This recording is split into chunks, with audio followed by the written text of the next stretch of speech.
안녕하세요. 저는 친정엄마 때문에 고객인 40대 여자입니다. 저희 엄마는요, 요즘 틈만 나면 자식들한테 유언을 남기고 있어요. 아직 연세도 60대 후반밖에 안 되셨고 몸도 건강하시거든요. 근데 얼마 전에 엄마랑 친한 지인들이 갑자기 지병으로 돌아가셨어요. 그 뒤로 며칠을 울적해 하시더니 갑자기 자식들을 불러서 재산 정리를 하더라고요. 엄마 보험 수익자는 너희 이름으로 올렸고 지금 팔아서 나누고 현금은 어디에 얼마가 있으니까 알아두고 이런 얘기를 하는 거예요.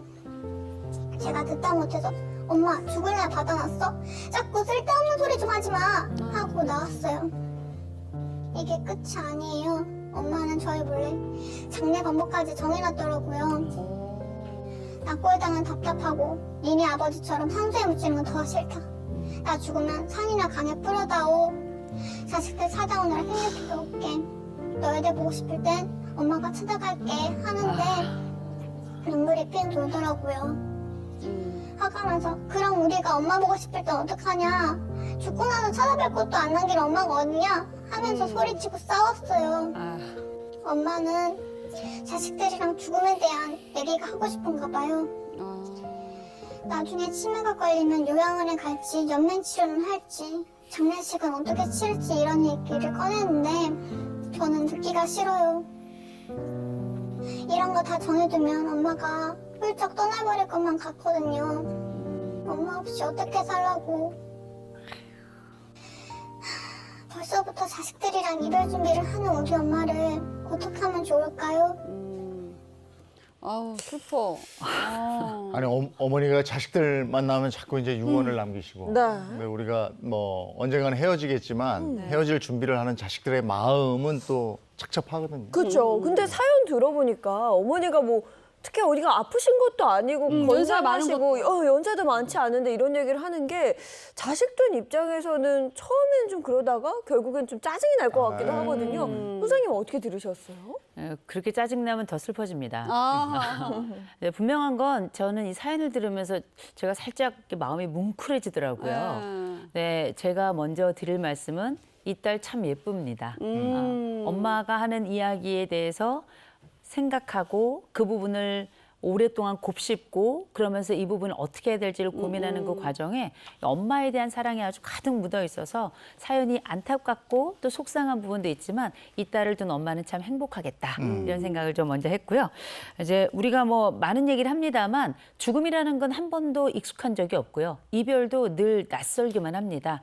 그런데 특별히 부모님과의 이별을 생각하면 사실 어느 분들은 우리 엄마랑 뭐 헤어지는 게 뭐 당연한 거 아니겠어? 아버지랑 이별하는 게 당연한 거 아니겠어? 이렇게 생각하는 분들이 계실지 모르겠습니다만 막상 닥치면 그렇지 않아요.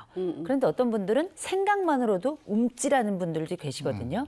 그러나 우리가 알고 있는 부모의 죽음이라는 건 결국은 나의 일부의 소실처럼 느껴지는 그 통증이 반드시 동반되는 거기 때문에 우리가 오늘 사연을 들으면서도 남 얘기 같지 않은 건 맞아. 아마 부모가 우리의 일부인 건 확실하기 때문일 겁니다. 이 사연 보내주신 분의 마음이 좀 이해가 되는 게 이게 자식을 위해서 평생 고생만 하다 이제는 좀 남은 여생을 그 손주들 좀 재롱 보면서 편하게 좀 가셨으면 하는 생각인데 뭐 내가 죽거든 어디다 뿌려라 내가 살면 또 얼마나 살겠니 막 이런 말씀 계속하면 네. 자식 입장에서 짜증나거든요. 그러면 그렇죠. 부딪히고 싸우게 되고 네. 또 내가 왜 그랬을까 또 후회하게 되고 이게 반복적이게 될 것 같아요. 근데 저는 사연 들으면서 사실 네. 조금 놀랐던 게 이렇게 심각하게는 아닌데 저희 엄마 실제로 뭐 이렇게 비밀번호나 이런 거 쭉 한번 알려주신 적이 있어요. 네. 혹시나 뭐 만약에 사태가 있을 때 네. 이렇게 처리했으면 좋겠다 이런 얘기를 하신 적은 있었거든요. 근데 저도 그 얘기 듣고 첫 번째 반응이 뭐 그런 얘기를 뭐 그런 얘기 왜 해? 맞아. 그런 얘기 왜 해? 이러고 막 넘겼거든요. 막 괜히 뭉클하죠. 근데 그런 준비가 좀 돼 있는 게 나은 것 같아요. 근데 그냥 급작스럽게 네. 헤어지고 이제 이별의 당하고. 고통이잖아요. 그게 어떻게 보면. 맞아요.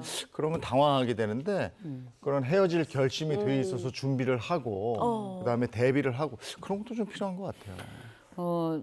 근데 생각해보면 우리가 일생 살아가면서 준비된 이별이 얼마나 있겠어요. 네. 그러게, 그렇게 많지 맞아요. 않습니다. 그러나 준비된 이별은 준비되지 않은 이별보다는 훨씬 더 서로에게 건강성을 주게 되는데 제가 굳이 이제 몇 가지 말씀을 드리자면 우리가 되게 사별 반응이라는 게 있죠. 내가 부모를 여의거나 아니면 내가 배우자를 잃거나 이랬을 때 이 상실 반응이 되게 일반적인 사람들한테는 그냥 허무감이라든지 살짝 분노가 일어난다든지 아니면 절망이 일어난다든지 슬픔에 빠져 있다든지 이런데 갑자기 예고 없는 죽음이 발생할 땐 이때는 충격이 됩니다. 그리고 이게 때로는 굉장히 심각한 상흔이 되고 오랫동안 죄책감에 빠지게 만들고 이런 역할을 하게 되는데 어쩌면 어머니가 최근에 지인의 장례식장에 다녀오셨고 이런 부분들이 굉장히 옛날 사별을 할 때의 느낌을 다시 떠올렸을 가능성이 굉장히 높아요. 이런 시점에 어쩌면 내가 겪었던 그 충격이 준비되지 않았던 이별의 충격이었다면 내 자식들이 겪을 이 이별에 대한 충격 역시 나만큼은 되지 않았으면 좋겠다라고 하는 엄마의 소망이 이 안에 들어있지 않나 이런 생각이 드는데 여하간 우리에게 준비되지 않은 이별이 힘들지 준비된 이별은 그나마 우리 서로에게 때로는 좀 수월한 경험이 있는 것 같습니다. 아,